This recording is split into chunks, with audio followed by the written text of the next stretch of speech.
Suzy Vance with Creating from the Heart, the Artistry of Living.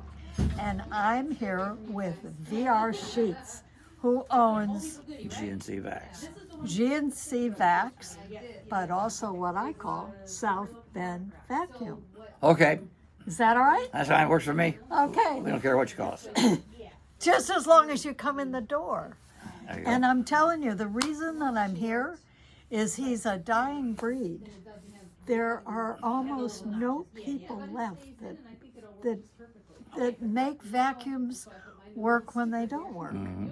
It's astounding to me that we are such a throwaway society. So I'm asking you, VR, how'd you get into this?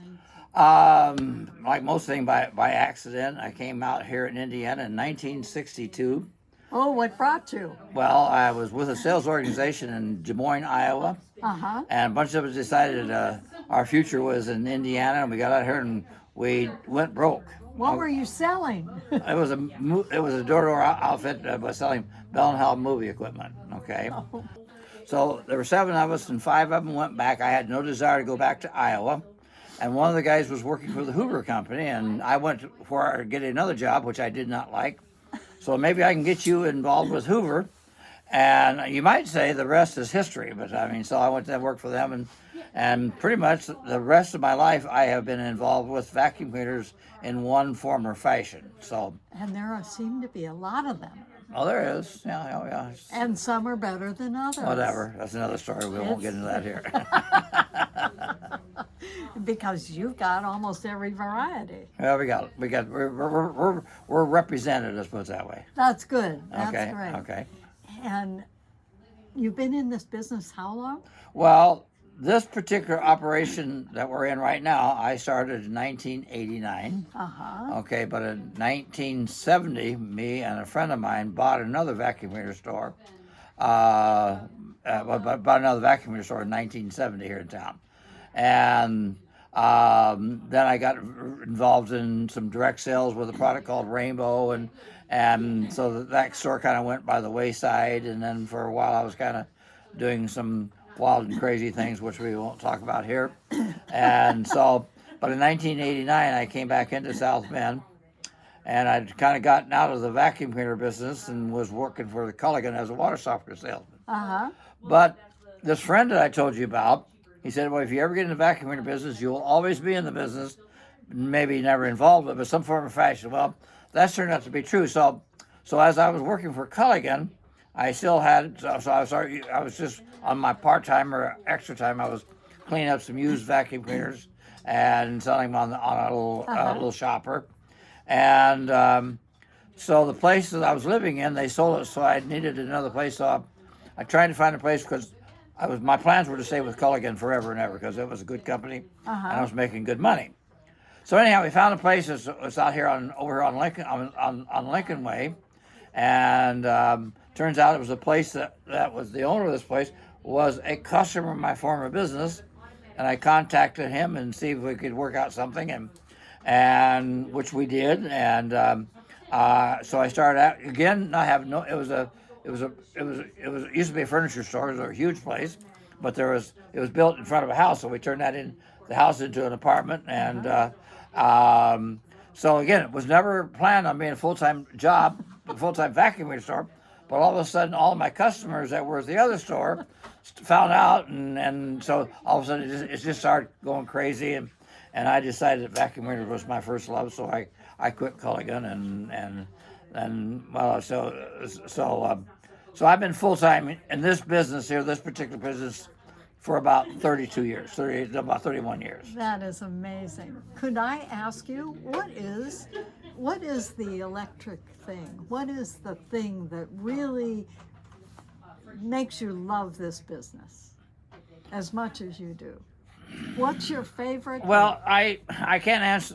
The real truth, I can't answer that question because it's just, it's a unique. It's kind of like you might say if you work for a carnival. Okay. And why do you stay with the carnival? Just because you get part of your blood and you don't want to do anything else. In other words, as an example, when I was working for a colleague, making very, very good money in a job that I planned on going, because I had friends and benefits beyond belief, and making that the rest of my life. But my meet appointment was reached, so I would come home after my morning office meeting and change clothes and start working on vacuum cleaners. You follow me? Where I was doing this when I was working for a company called Goldblatt's.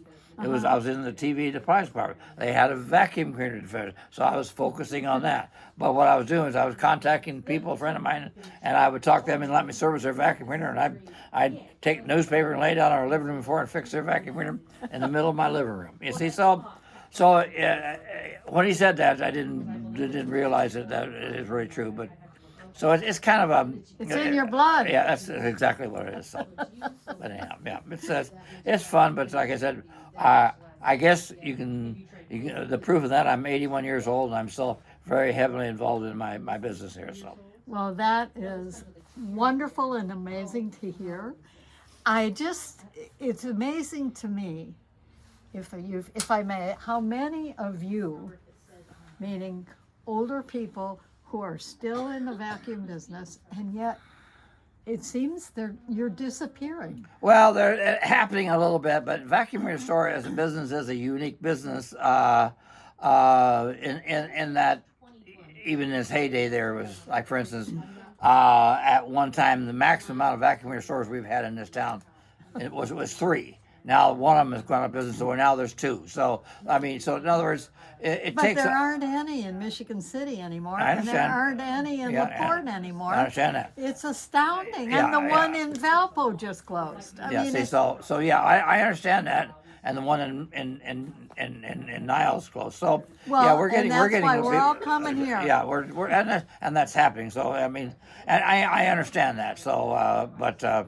I guess what it really amounts to is my daughter has indicated interest. I want to take this business when I haven't lost my mind completely. Have you taught her how to get down on the floor with the? No, the she pretty much does my office work. So. Oh well, who's she going to get to do the real work?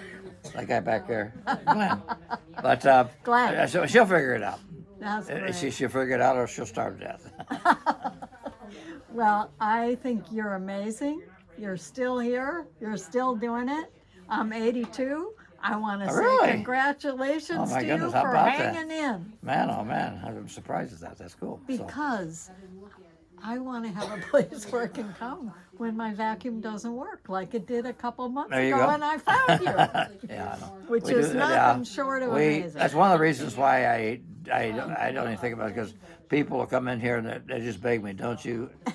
Because of the fact that we need you here. Yeah. So I mean that's part of it. So in your spare time, I understand you do fun things to rejuvenate your willingness to work nonstop, which is you go to the South Seas. Well, not something like that. My hobby is sailing. And so in other words, I've started sailing in 1972, and I've had many boats since then. I've sailed many times across Lake Michigan, and me and a buddy wanted to go down to Key West in about 96, and so we and another friend chartered a boat in Key West and went there, and we were going from Key West to the Dry Tortugas. And this friend of mine, we was enjoying ourselves. It was in January, and I said, "Do you think we ought to do this again?" He was a dentist, so Doc, I think do this again. And he said, "Yeah." I said, "How often?" He said, "I think we should do this every year." I'm sitting there thinking, I can't believe this. I'm on a trip of my wildest imagination, and here's this guy talking about doing this every year. I thought So we have not done that every year, but I've made 20 different trips to the Key West and or the Caribbean. I'm so proud of you. And I just got back from one about a month ago. I know you did. See, and I've captained 20 different boats, because you charter a boat. It's like renting a boat. Right. And so I've always been the captain, so I've chartered 20 different boats. Marvelous. So anyhow. So you're sailing, and you're sailing. Well, I'm very healthy, and I think one of the reasons why I am very healthy is the fact that that environment probably the cleanest environment you The could. salty air. Yeah, yeah, because you're breathing clean air, and it's also it's not a sedentary type job. You're really doing something all the time. Right. So so it's good for you, and so that part of it, but it's a challenge. It's a lot of fun. So Well, we all here hope that you keep taking care of yourself because we need you. okay, all right. Well, we're gonna do the best we can. Some of that stuff I don't have, at our age we don't. Some of that stuff we can't control, but we can maybe slow it down a little bit, right? Keep going and breathing that salt air. There you That's go. all I There you have go. to There say. you go. There you go. Thank you very much, VR. And I want to know if you had any advice for younger people who are coming up in the world. They're getting older and they're trying to figure out what to do with their lives. I mean, do you have any advice for somebody who finds themselves between a rock and a hard place? Well, I've had a troubled young life. I'm a recovering alcoholic and haven't had a drink. Haven't had a drink in 32 years. So, Awesome. So consequently, the early one of the reasons why I've been doing a lot of different things in my life. It's always been in the vacuum industry, but in many different forms of the vacuum industry, is so. But I always wanted to be better in my life. It was just when I graduated from high school, I moved away from home. Wasn't happy with my home life, and so I wanted to be something or somebody, and so my goal was to do that. Well, so there was something in my life that kept me from happening, but once I got rid of that habit that I had, or I still have the habit, but I don't. It's not active. Thank you. Okay, and so Leave it in the South Seas. there you go. But so anyhow, now that's not necessarily the answer to your question, but you're not stuck. I might tell you, you're not stuck with you. Be better than you are. You can be better than you are. In other words, and that takes doing. What's an extraordinary person? It's an ordinary person that has an extraordinary amount of determination. You follow me? I See, do. and I believe that the majority of the people out there are not fulfilling what God wanted them to be. You see. Yeah, and it's called service. And so, I mean, there's tons of opportunities out there. All you got to do is ask for it. This world owes you nothing. That's right. You see. And You have there are to- all kinds of different ways you can help people. Yeah. Nowadays, the movement is going away from college and getting into the trade organization. Right. The trade. That's happening. Because a guy that is a refrigerator repairman is making a heck of a lot more money than most people that are in college nowadays. You see, but it's all there. But you got to be willing to do what other people are not willing to do. It's really that simple. In other words, you got just put it all on the line, and when somebody wants to party, you're the one that is whatever doing something. So now I'm not saying I haven't partied in my life, but the bottom line is that what I've always said is to work. I work hard so I can play hard. There you go. So. Well, I hope you keep working, and I hope you keep playing. Too late to train now. Too late to change now. Well, you can play. Okay. Keep playing. There you go. So. Because the playing means that then you can work hard. There you go. There you go. So. Well, thank you very much. It's been a pleasure. Really? Okay. Well, thank you for VR. coming in. I was honored that you wanted to interview me. I didn't know exactly what to expect for this, but this has been great. Good. Okay. I'm glad. All right. Thank you very much. All right. Okay. Creating from the heart, the artistry of living. We'll see you next time.